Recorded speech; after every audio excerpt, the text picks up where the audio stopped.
Pada zaman dahulu, di sebuah kerajaan hiduplah seorang raja dengan ketiga putranya. Ketiga putranya kini sudah tumbuh menjadi dewasa. Karena ketiga pangeran sudah dewasa, raja sangat berharap mereka segera menikah. Suatu hari, raja menyuruh ketiga pangeran untuk pergi mengembara. Dengan begitu mereka dapat mencari seorang istri. Akhirnya, Pangeran Sulung meminta restu sang raja. Namun, di tengah perjalanan, Pangeran Sulung melihat seekor tikus.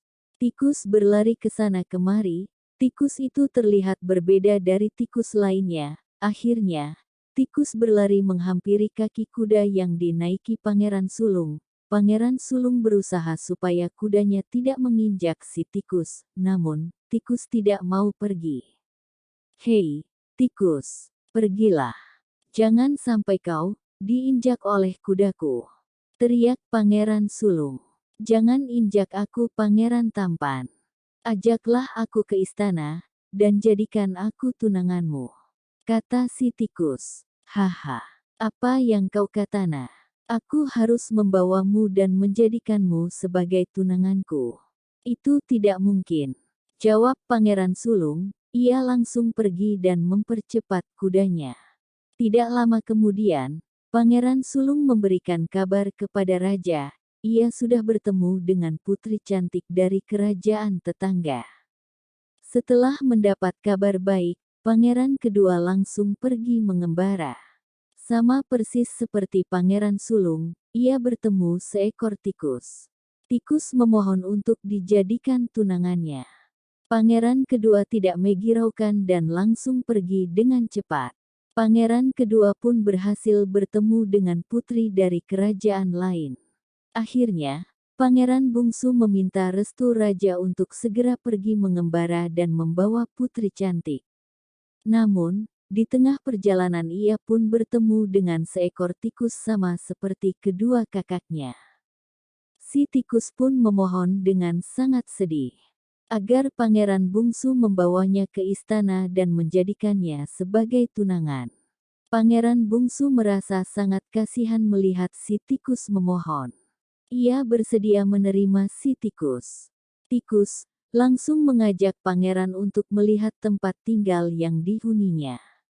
Tikus berlari mendahului Pangeran Bungsu untuk menunjukkan jalan. Hatinya sangat gembira.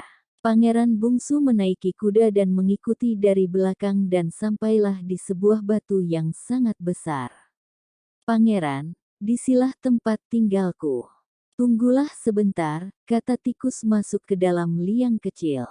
Pangeran Bungsu sangat penasaran. Ia langsung turun dari kudanya dan menghampiri liang tikus tersebut. Tiba-tiba terpancarlah sinar ke arah Pangeran Bungsu. Setelah ia menunggu cukup lama, akhirnya, keluarlah si tikus dan menyerahkan cincinnya kepada Pangeran Bungsu. Cincin itu sangat indah, pangeran pun sangat terkejut melihat cincin yang indah dan belum pernah dilihatnya. Pangeran Bungsu segera kembali ke istananya. Ia pun menunjukkan cincin dari tikus. Namun, ia sama sekali tidak mau menceritakan dari mana asal putri yang menjadi pilihannya. Semua orang dalam istana terkejut melihat keindahan cincin yang ia kenakan. Cincin kedua kakaknya tidak seindah cincin yang dimiliki Pangeran Bungsu. Setelah beberapa saat, raja memanggil ketiga putranya. "Anak-anakku, aku ingin sekali memakan roti buatan calon-calon menantuku. Pergilah dan tolong sampaikan pesanku ini kepada calon istri kalian," kata raja. Pangeran Bungsu sangat kebingungan. Ia berpikir bagaimana cara tikus tunangannya membuatkan roti untuk raja. Akhirnya, ia memutuskan untuk menceritakan apa permintaan ayah. Pangeran Bungsu langsung pergi menemui si tikus dan memanggilnya. Ia menanyakan apakah tikus sanggup membuatkan roti. "Pangeran, apakah hanya itu permintaan raja?" "Tidak usah khawatir pangeran, besok pagi roti yang diinginkan raja akan aku siapkan." Pangeran segera kembali ke istana dan sangat berharap tikus tunangannya benar-benar dapat membuatkan roti. Keesokan harinya, Pangeran Bungsu segera kembali ke rumah tikus. Ia melihat tikus sudah menunggunya dan roti pesanan raja. Pangeran Bungsu segera membawa roti tersebut ke istana. Raja pun langsung mencicipi roti buatan calon-calon menantunya. Kedua kakaknya membawa roti yang rasanya biasa. Namun, roti yang paling lezat adalah roti buatan tikus calon istri dari Pangeran Bungsu.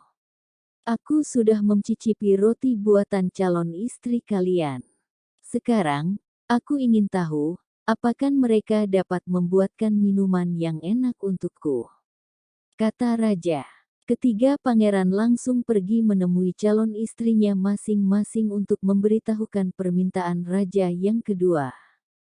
Si tikus pun menyuruh Pangeran Bungsu untuk kembali keesokan harinya. Keesokan harinya Pangeran Bungsu kembali, dan ia melihat sebuah pot emas dan dihiasi batu-batu mulia, sudah siap. Ketika tutup pot dibuka, terciumlah bau yang sangat wangi dan segar. Raja pun langsung mencicipi minuman itu. Namun, Raja tidak pernah minum minuman sesegar dan seenak buatan si tikus. Raja sangat bahagia. Kalian bertiga sudah berhasil mendapatkan calon istri yang baik. Namun, putra bungsu tunanganmu lah yang terbaik. Roti dan minuman buatannya sangat enak, kata sang raja. Akhirnya, raja meminta ketiga putranya untuk membawa calon istrinya ke istana. Raja ingin sekali melihat wajah calon menantunya. Pangeran bungsu pun mulai kebingungan, sekarang, apa yang harus aku lakukan? Bagaimana mungkin aku membawa tikus ke istana?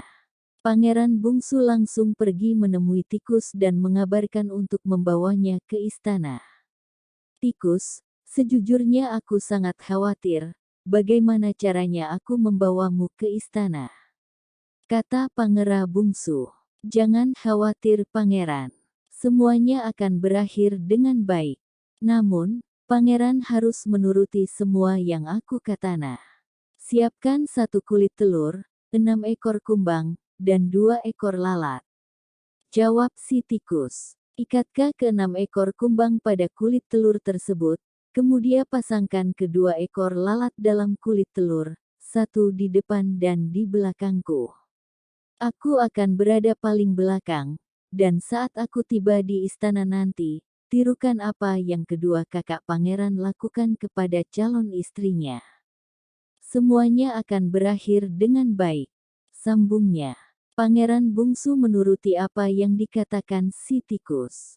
Hatinya pun sedikit ragu dan khawatir apa yang akan terjadi. Tidak lama kemudian, tikus duduk di dalam kulit telur dan berangkatlah mereka ke istana. Pangeran bungsu melihat kedua kakaknya menggendong dan mencium calon istrinya. Pangeran bungsu pun melakukan peris seperti kakaknya.